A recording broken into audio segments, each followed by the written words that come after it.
Hi, I'm Nathan Tannenbaum with these stories from the Las Vegas Review-Journal. 2 Las Vegas women were charged Monday with numerous counts of child endangerment in connection with a Sunday traffic incident just north of downtown Las Vegas. Metro Police report that 3 young children fell out of a moving vehicle driven by the mother of one of the kids, Nancy Lopez. She's also facing charges of driving under the influence and driving on a suspended license. The RJ's Maggie Lillis reports Tuesday that the other woman, Vanessa Ramirez, apparently knew her 1-year-old twins were in Lopez's car, along with Lopez's 3-year-old, who was taken to Child Haven after treatment for a cut above an eye sustained after the fall out of the vehicle. And one of the twins was in critical condition Monday, while the other was being held for observation.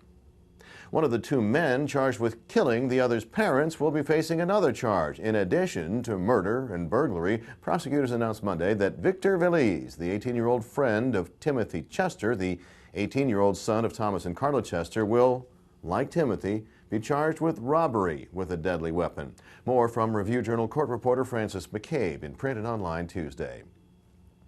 The Review-Journal is learning more about the man shot by a Metro Police motorcycle officer last week. A friend of Raymond, Jim Dunsing, said over the weekend that the shooting victim was indeed Dunsing, who has 3 unsuccessful Libertarian Party runs for Congress under his belt.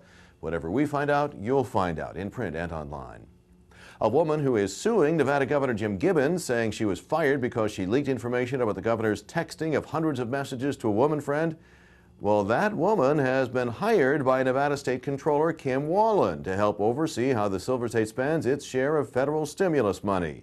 Review-Journal Capitol Bureau Chief Ed Vogel sorts through the political soap opera for you Tuesday.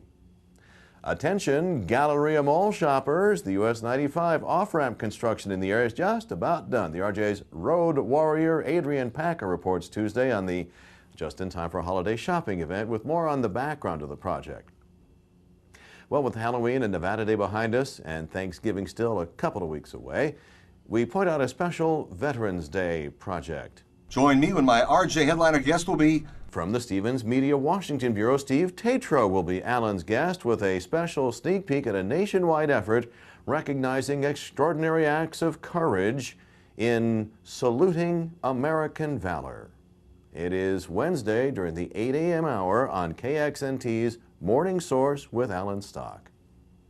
Vegas Land columnist Doug Elfman wrote Monday on popular Halloween costumes. Let's find out what he's got up his sleeve in Tuesday's column. Doug? I have an interview with Chelsea Handler, the E-comedian and author of sex books. She tells me all about her new book in which she has some prepubescent sex. Well, not really sex, but it's pretty weird. So she talks about that. Also, her relationship with her boyfriend, who's her boss. They're still together, and she doesn't like it when he leaves oatmeal on the floor. Check that out in Tuesday's Review-Journal. You can see all of Doug's columns, blogs, and photos, including a bunch of Halloween costume pictures at lvrj.com/Elfman. Sports, with a solid weekend trouncing by TCU in the rearview mirror, the Rebel football team's looking forward. And Tuesday's Review-Journal sports page includes another edition of 20 Questions, where you find out more about a UNLV player. This week, get to know the off-field life of safety Travis Dixon. The RJ Sports team also gives you an advanced look at high school sports with the upcoming Class 4A girls volleyball and Class 4A boys soccer play. And the weather. Wow, you really couldn't ask for much better weather to start November. Normal highs are only in the mid-70s. The National Weather Service forecasting highs in the next 4 days that will be flirting with both.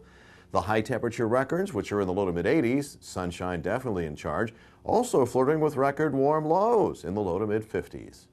For breaking news 24/7, you're at the right spot, reviewjournal.com.